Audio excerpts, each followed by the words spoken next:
Bueno, gaur Artalekura hurbildu gara eta esango duzu eskubaloira, saskibaloira, futbolera edo zeri buruz hitz egingo dugu. Bueno, esgrimaren inguruan hitz egingo dugu. Ezohiko toki batean, izan ere kiroldegian, bazter batean praktikatzen dute. Kluba Gladius esgrima taldea deitzen da. Eta, bueno, taldeko entrenatzaile batekin gaude, Alex Pirriorrekin gaude.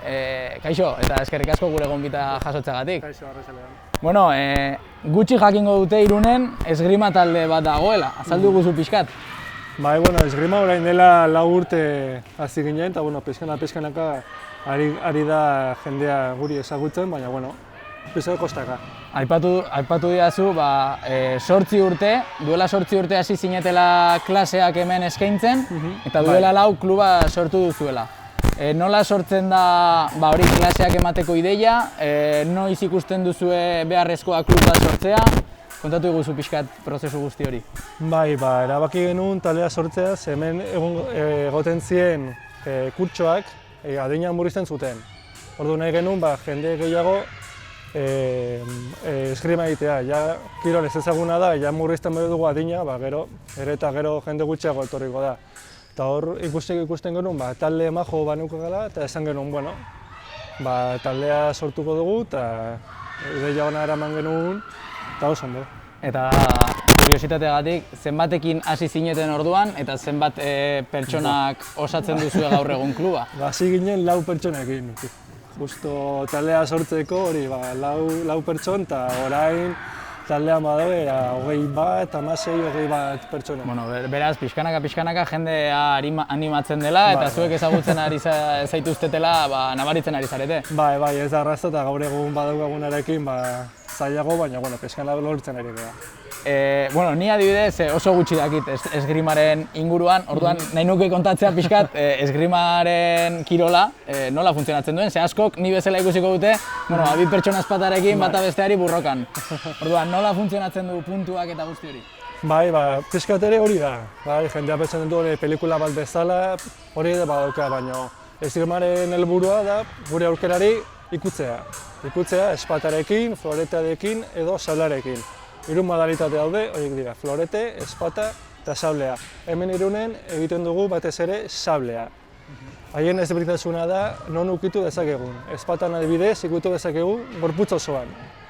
Floretea, bularra eta sorbaldan eta sablean gerritik gora.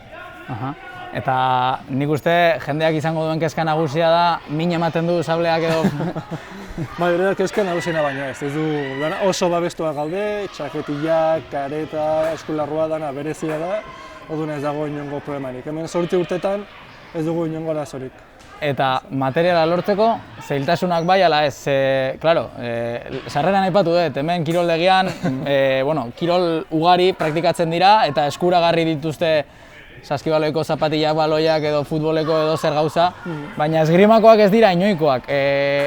Hori ere, zailtasunak izan dituzue materiala lortzeko orduan?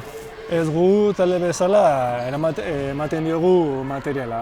Gero ja denbora asko daramatenek ja erosten dute bere materiala. Gaur egun Decatlonen erosi dezakete, lehen ez zen hain erraza, baina bai interneten bidez, baina gaur egun. Eta zer aipatu behar nizun, taldea honek, adibidez, non lehiatzen da, badago federazioa, Euskadi mailan, Espainia mailan ere badaude lehiaketak?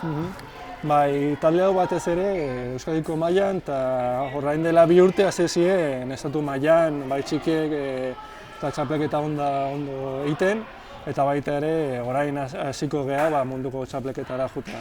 Eta gaur egun nola eragin du pandemia honek klase hauei? Adina bezala nola denak federatuak daude, ez dugu asko nabaritu, baina baditugu bai pertson batzuk, Nafarroatik edo bai Hendaiatik etortzen diela, ezin dutela etorri, baina pixkanaka dugu hau dena pixkat berriro normalizatzea eta horrela ondo mantentzen gara. Eta agian kluba pixkanaka puzteko edo handitzeko leku baten beharra, ez? Ondo dago, lekua baduzue, baina agian ezakite leku egokiago bat. Bai, hemen ondo gaude, hor kristaretik ikusten gaitu jendea, baina pizka Gure ez ditugu bereziki esgrimako pista, dira marra batzuk lurrean jarrita, baina, bueno. Bai, hemen ikuste ditugu doinuekin, eta ikusgarria da egitan hemen hurbiletik ikusita. Zu pertsonalki, Alex Prior, zu komentatu didazu eta nik ez nekien, baina zu Espainiako selekzioan esgrima egokituako, bueno, hautatuta zaude.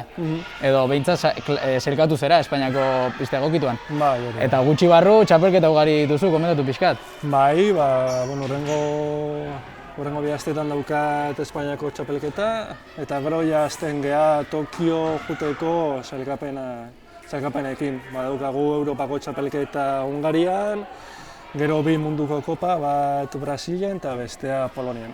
Esgrima egokitua esan nahi du aurki gurpildunetan? Aurkian, bai, hori da. Eta hori ja, hau zaila baldin bada, aurki gurpildunetan nola moldatzen zarete?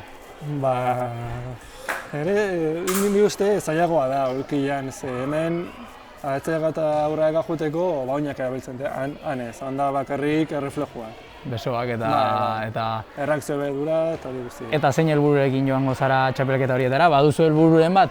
Bueno, Espainiako txapelketa irabazi, bai gustatuko litzaidake.